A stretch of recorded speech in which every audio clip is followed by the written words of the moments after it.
the bat. Wow. Right. Oh, he's going triangle here, into the armbar. Oh, he's tapping. Let's take a closer look. Throughout round 1, Khabib was putting relentless pressure on Gaethje, and it caused Gaethje to be very frantic and reactive. Between rounds, Gaethje was visibly exhausted, so his coach, Trevor Whitman, advised him to slow down and invest in leg kicks to stop Khabib from walking him down.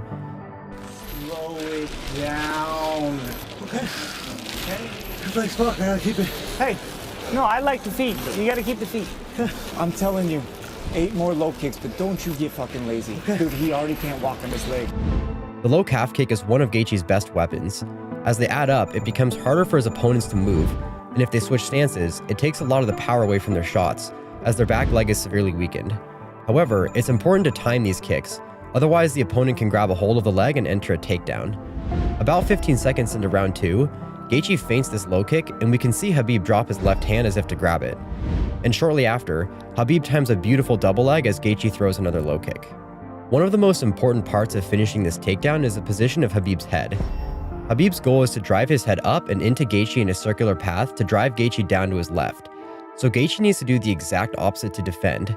He needs to shoot his hips back, force Khabib's head down, and circle to his right, to get Khabib's head under his hips. But what Khabib does so well is he shoots in a sweeping motion, so he's already building up momentum for the movement he needs to finish the takedown. So by the time Gaethje sprawls, his weight is too far forward, and Khabib is posturing his head up, allowing him to drive into him and secure the takedown. Gaethje tries to reach back and secure a wizard to defend his back, but Khabib uses his head to shuck Gaethje's arm forward. At this point, Gaethje can either give Khabib his back or turn around and give him mount, and Gaethje decides to give up mount. There's a really important detail here that ultimately sets up the submission. Notice how Khabib has double underhooks, and as Gaethje turns over, he switches his left arm to a crossface. This allows him to separate Gaethje's left arm from his body and put shoulder pressure into Gaethje's face. As he gets Gaethje's left elbow above his shoulder line, it becomes very weak, making it easy for Khabib to drop his head behind Gaethje's left arm and threaten the arm triangle. He decides to abandon this attack though, and instead starts to set up an armbar. He stuffs Gaethje's left arm under his right leg, pinches Gaethje's right arm against his body, and begins to sit back.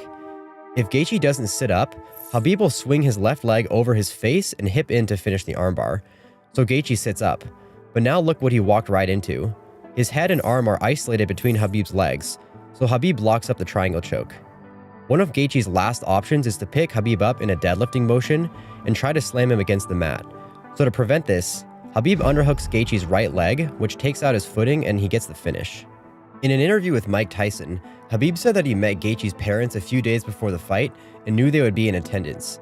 He was afraid that Gaethje wouldn't tap to the armbar, forcing him to injure him in front of his parents, which is why he transitioned to a triangle.